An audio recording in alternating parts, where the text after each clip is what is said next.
You are watching The Art of Pressing Play. You're watching. You are watching The Art of Pressing Play. The Art of Pressing Play. My name is Premanition, and you're watching The Art of Pressing Play.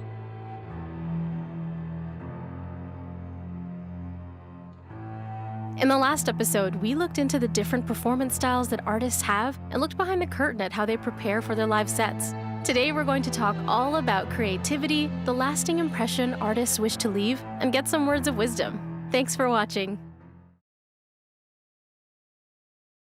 Hi, I'm Anthony Appleby, and I perform music under the name Room Elephant. I perform live electronic music using prepared audio clips, and then I perform them in an improvised manner according to what's going on in the room around me. So I always say when you're choosing an instrument, choose an instrument whose sound you love, right? So I started playing with, my first instruments were the trumpet and the harmonica. And when you love the sound of that instrument, it's not a chore to practice. You do have to do the work, for sure you do. I feel that sometimes when I play, I wish I had more, I always wish I had more chops. Whatever it is that I'm doing, because that's the nature of playing. You're always going to play up to the limit of your abilities. So when you get there, you're like looking over the edge going, oh, I wish I knew my music theory a little bit better. Oh, I wish I had better tone in the trumpet or whatever. But I think just fall in love with your instrument. We all need to embrace our own flaws. We all need to learn to love ourselves, including our flaws, because of our flaws. Even if we want to improve those flaws, we still have to love those flaws. Hi, I'm Evangelos Lambernoutis II. I perform and create a bunch of different styles of art, specifically in the electronic vein. It starts off as an organized chaos, and then sort of midway when I was doing the Corinthian sets, probably this is going to be, and the Sanctum sets, the chaos became unrelatable and just, you want to polish it, you want to perform and really present your best work. So then it became very structured in that kind of mid area of performing where I was like, we want to hit these marks, we want to really get these songs out and perform them and be as accurate to the album as possible. There was this idea that it should sound like one song for the whole, there should be cohesion between the transitions. Everything should be so tight. And then kind of in the later stages and probably more towards what I'm doing now with my live sets, it's gone back to the chaos. I think that's actually what you learn that if you can do the chaos well, that's actually the most sort of fulfilling experience for the performer and the audience. So my name is Kylie Dawn, and I'm a multifaceted artist. I DJ, I facilitate ecstatic dance, conscious breath work, and run a studio, and a photographer. Through ecstatic dance and Kundalini dance and ritual trance dance, those are all forms that I offer and facilitate. Curating movement journeys. So when people come to my dances, what I love to offer is like a space and place for people to be the fullest expression of who they are. So if they need to laugh, cry, stomp on the floor, roll around, jump, shake, whatever that is, I love to hold space for that.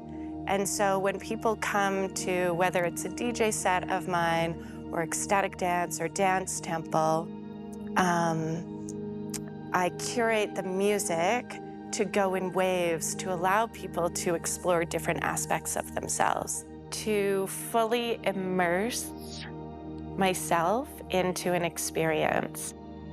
That was something that was given to me.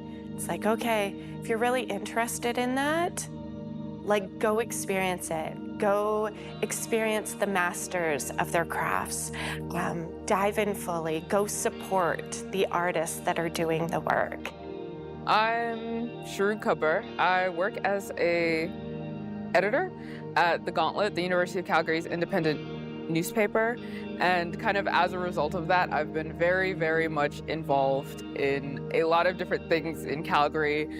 Music, theater, pretty much anything. And even before that, I was slightly involved in Calgary's art scene, but in this last year, I think it's really like grown, and I've really become a lot more kind of involved and more aware of it, to say the least. I think my perspective may not be universal because I go to a lot of shows where I don't know anything about the musician. So I'm really going in with a blank slate a lot of the time. But if I'm going in with a blank slate, I've never heard your music, don't even know what you look like, and you come out and you're like commanding the stage, like you just have this aura of like, yeah, you're here to see me and I'm here to perform. That's what I love the absolute most, because when you could tell the artist is kind of being a bit playful and they're having like a lot of fun, that's when it's like, we could all have fun in the audience as well. My name is Tyler Brown. I make music as Silverfish, and I create acid and dub influenced house and techno. So a highlight performance from my career as an electronic musician. I have to say most recently, the October 22nd Oscillate Techno Showcase. That was definitely a high water mark for me. I sort of didn't know what to expect from that show. I sort of felt a little bit out of my league because I felt like my music was so different from the other performers. But the opportunity to play that show and to see so many people having fun and dancing, and then to hear those other acts and to hear the feedback from those artists and to hear the feedback about those other artists, it sort of felt like you know, it was leveling up for me. You know, that maybe there is a place for me amongst sort of these other artists who are performing throughout Canada or throughout the world, and sort of giving me hope that, you know, there are more opportunities outside of Calgary for me. The biggest piece of advice I could give to anyone looking to create a live electronic set or a live performance is to create those limitations for yourself. Limitation really does, in my experience, limitation does sort of breed creativity. I found working with Ableton, trying to write a live set with Ableton in the computer, that canvas is so big, and your mind tries to fill all of that canvas automatically. You know, we just can't help ourselves. You know, we see this, we say, great, I want to do this. When I moved to hardware, I no longer had this giant canvas. I had 3 machines, and they could only make so many sounds at a time. And you say, well, now what? How do I make music with this? And I found creativity in that limitation.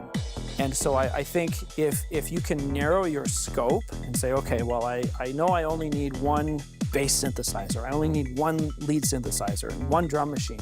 And as you start creating, you create those limitations for yourself.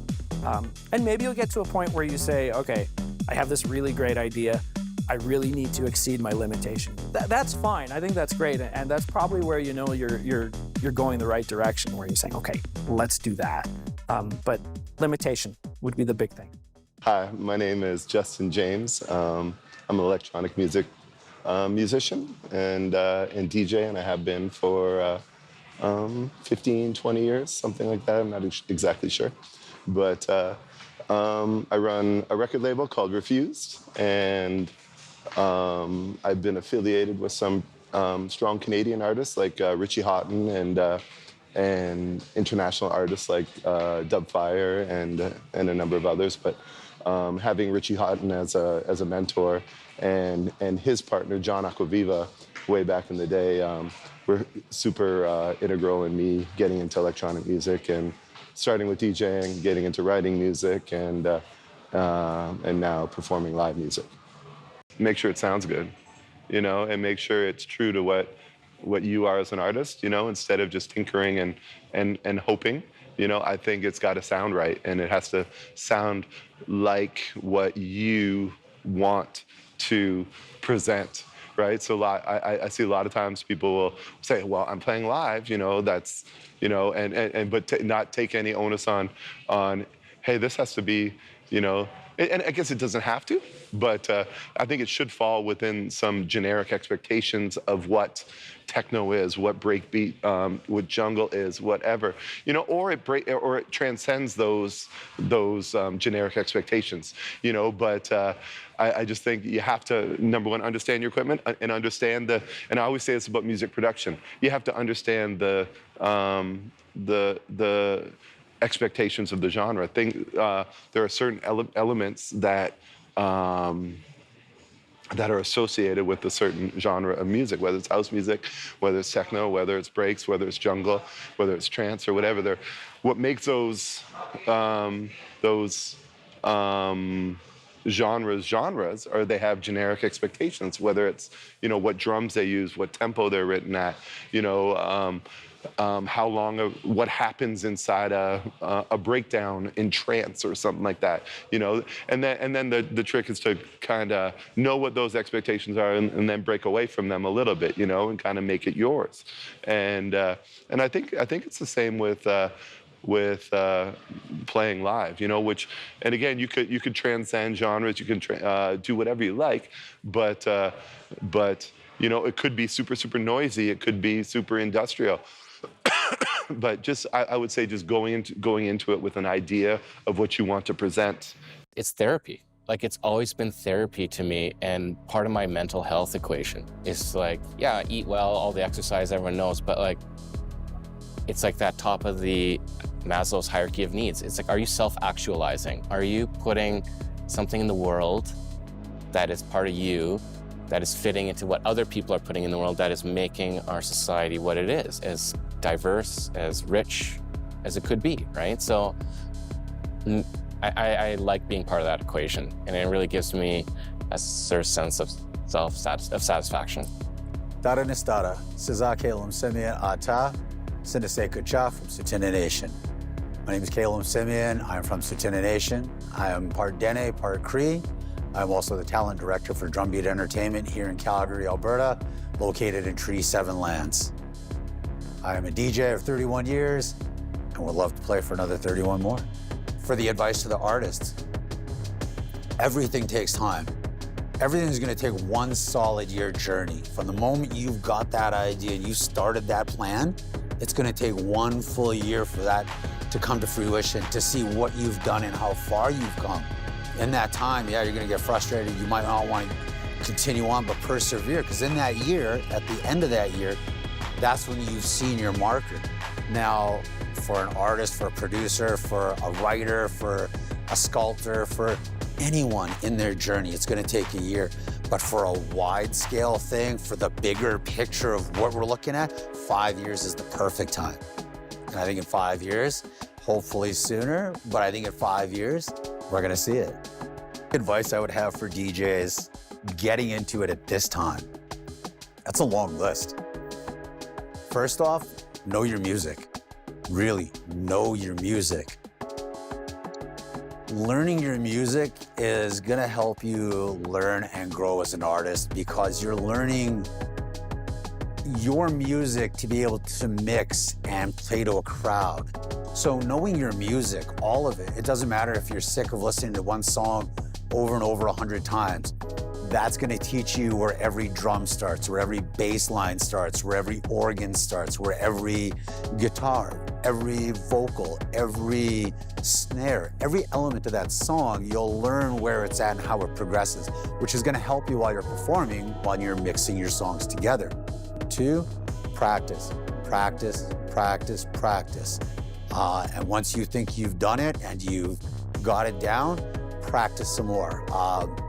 I'm tedious when it comes to doing mixes. Something as simple as a 1-minute mix, for me, I put so much into it, because I will take 2 records and I will mix them deck A, deck B, and then I'll try that mix 3 times. And of that 3, then I'll try to pick it down to 1 and how I like that mix. And then I might switch those tracks around and see if it might have sounded better that way.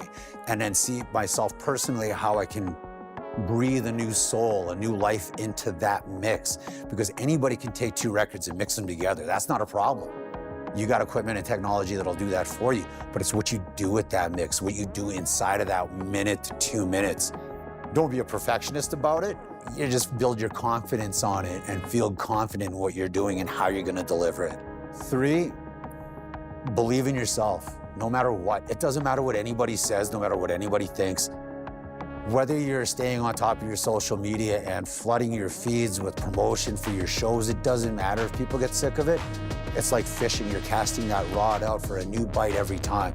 You're looking for people that are wanting to discover something new. And believe it or not, people are looking to discover something new, and that may be you, right? So always, put yourself out there. Be you. Be true to you. Don't worry about trying to sound like anybody else or trying to be anybody else. Just be you, because honestly, no one else is gonna sound like you and no one else is gonna be better than you. So always just be true to you. Don't worry about what anybody else is gonna say. Don't ever give up on being yourself. Persevere. You're gonna have 1,000 doors slammed in your face. There's 1,001 waiting for you. There always will be. Hi, I'm Jay Michael. I'm a DJ. I'm a music fanatic. I'm an event promoter. I'm also a sound engineer, and I just really love to dance. There's actually one piece of advice that always sticks out to me that another artist gave me, and it was actually at my first time ever DJing at a party. I stepped up into the booth, and I was super, super nervous, like heart palpitations, the whole works. And he must have picked up on the fact that I was nervous, and he just came over to me. He's like, the best thing that you can do before you perform, it's like, take your shoes off and then, perform in your bare feet or in your socks, because it's going to make it feel like you're at home. And when you're at home, that's where you've been practicing, and you're going to feel confident.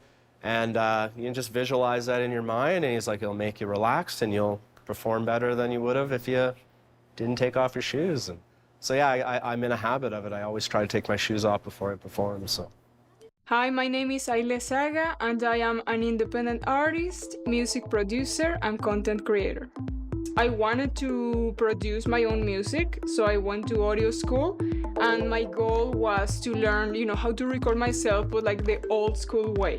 I wasn't interested in electronic music. I had never been exposed to it. I didn't, it wasn't my thing. So it was just not even in my radar. I'm gonna admit, I was one of those people who was like, that's not real music, you know what I mean? It was like, anybody can press a button and like, whatever. So then when I went to audio school, part of the program was, there was electronic music and like, recording and everything. And, I did have that mentality, but I was open-minded enough to be like, I'm gonna pay attention in my electronic classes, I'm gonna do my best, and it's gonna be an experience. And slowly I was exposed to electronic music. Some of my classmates recommended stuff that I should check out, and I discovered that electronic music is there's a plethora of genres. There is definitely something out there for everybody. So I found sort of my lane. I found these projects that were experimental. They combined some of the music that I was already listening to, rock and metal, with electronic components. When I was taking, my first Ableton classes at school and everything, I remember, the first few classes, I was like, this is not as easy as you may think. So I started respecting DJs and everybody who did that for a living. I was like, I respect, because it's definitely not as easy as people think. It's definitely not that anybody can press a button. You need to have a lot of knowledge about a lot of things, about computers, about synthesis, about the theory of sound. So it's definitely something that takes a lot. And so I went from respecting it to, like I said, finding something that was my taste, and then eventually falling in love with it. Not only is electronic music, there is so much variety in it, but also I feel like it's one of the most creative genres out there, because you can do anything. As far as your imagination can take you, you can do that. And now for my absolutely favorite question. What would you like your fans to take away from your shows? I would ask that they remember the experience of what they felt. I would ask that they remember the experience of who they were with and what did they enjoy most about it. Well, one of the highest compliments I've ever gotten, about my music was someone who played one of my songs at their event. I wasn't even aware of this. They played one of my songs at their event, and then they sent me a message on social media thanking me for the music that I make and saying that it had transported everyone there to like a different place, a different plane. And that was one of the highest compliments because that's what my favorite music does for me. It transports me to somewhere else. It helps me forget just for a moment that I'm human and I feel immense and infinite. And so if my performances could do that for other people, I think that would be the greatest thing. I hope they're enjoying what's happening and having a great time listening to the PA, maybe checking out what I'm doing, it's like the pilot piloting an aircraft. If I'm having fun there, or if the pilot, flies and lands the plane safely, everyone else is safe and okay by default, right? So if I'm having fun and having fun doing what I'm doing out there, that probably means everyone else is going to be along for the ride and having a good one too. I want people to say that what they heard from me was unexpected and really fun and super appropriate for the place that we were in. My live sets, I want people to remember that they have more going on in them than just music. There's an interactive, there's a physical element, there's a lighting element, I'm going for this sort of holistic, all-encompassing project here. At a performance, if a fan comes to a show or they get to see me play or perform, I would hope that they leave feeling happy, feeling fulfilled, that it was a good experience, that they went on a bit of a journey. I know it sounds so cliched as a DJ to say journey, but I hope that they actually did feel like that we got to connect on a kind of on a certain level, and they got to experience a really cool vibe with me. And I love being able to play. Sometimes I don't even need to look at the crowd. I can just feel what's happening. You can just through your peripheral vision, you can kind of sense what's happening. And when I'm working, I hope that people kind of feel a bit of a connection, because I do feel it with the crowd. And I definitely am appreciative that I am, I don't know, sensitive to do that, I guess. But I hope that when people come to see me play, I hope that they leave feeling like they had a good time, the music was good, and that we got the chance to connect on a kind of a dance floor vibe level. Someone who looks like me and someone who could be very similar like me can also make the music that you want to make and still be able to play gigs and maybe, fly over to Europe and play gigs there to a full dance floor. I've done all those things, and in the past, I was very close to signing with a music agency, a well-known one from a long time ago.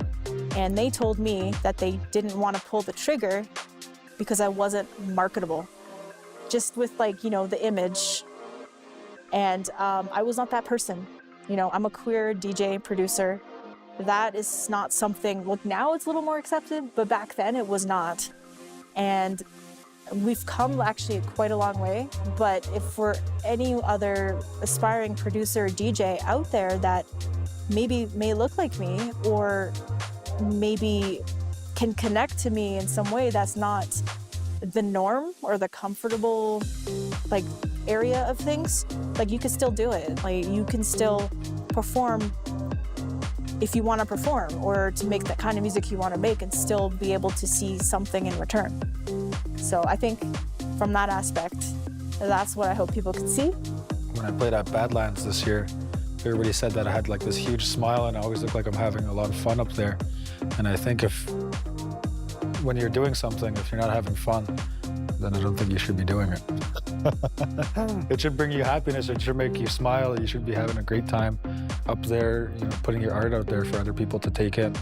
Musically, I guess the thing I hope that they take away from it, I hope they can find these moments or these melodies that stick with them, or where they find that a piece of music has moved them in some way.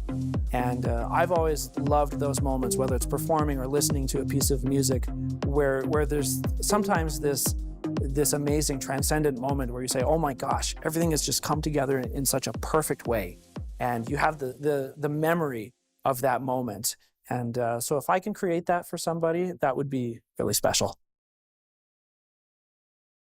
I see Calgary has so many amazing communities, and I see and sense that if we can collaborate and bring each other together and learn all the masters of their crafts, this city will just bloom even further.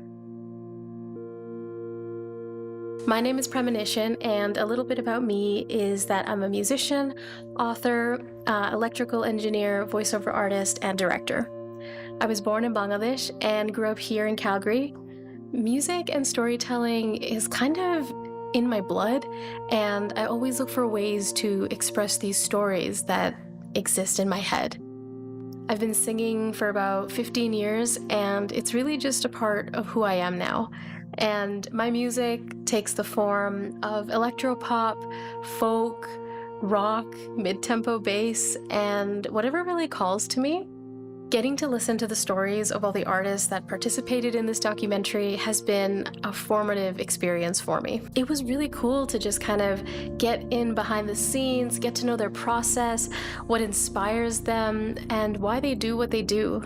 I hope that this was valuable to you and at the least entertaining, because it certainly was for me. And for my answer to what do you hope your fans can get out of your performances is to those that listen and are there with me. I hope you can connect with my energy, and not only my performances, but my music, the lyrics, and the story behind it all. And I hope that those elements can leave a lasting impression on you. And most of all, I hope we have fun together. Thank you so much to everyone involved in pressing play, to you, the audience, for watching, supporting, and sharing this documentary. And thank you so much to TELUS STORYHIVE.